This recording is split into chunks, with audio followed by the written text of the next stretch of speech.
नमस्कार मित्रों, आपके अपने YouTube चैनल में आपका स्वागत है। दोस्तों, ये 3 बात अपने दिमाग में बिठा लो, रंग से राजा बन जाओगे।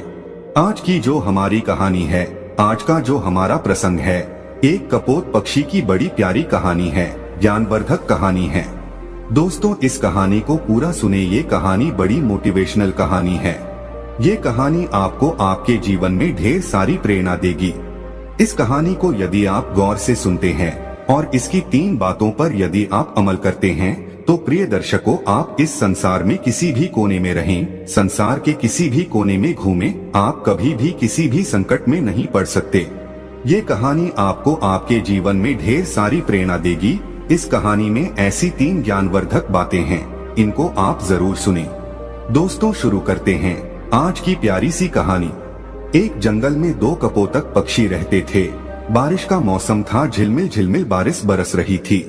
तब दोनों कपोतक पक्षी एक वटवृक्ष के खोखले में जाके बैठ जाते हैं और बारिश मूसलाधार बरसने लगती है।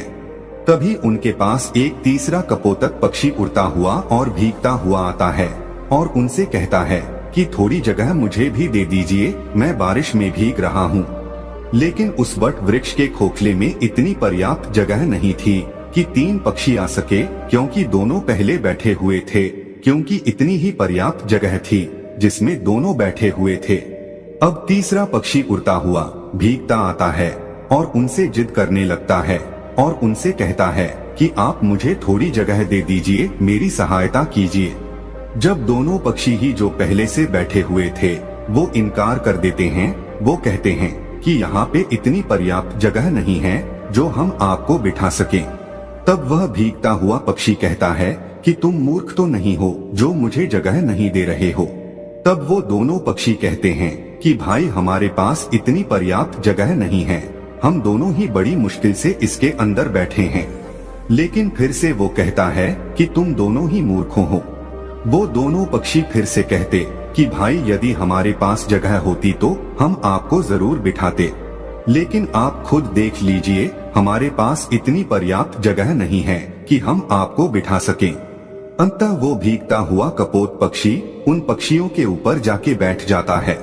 तब दोनों पक्षी ही उसको धक्का मार के और फिर से नीचे गिरा देते हैं।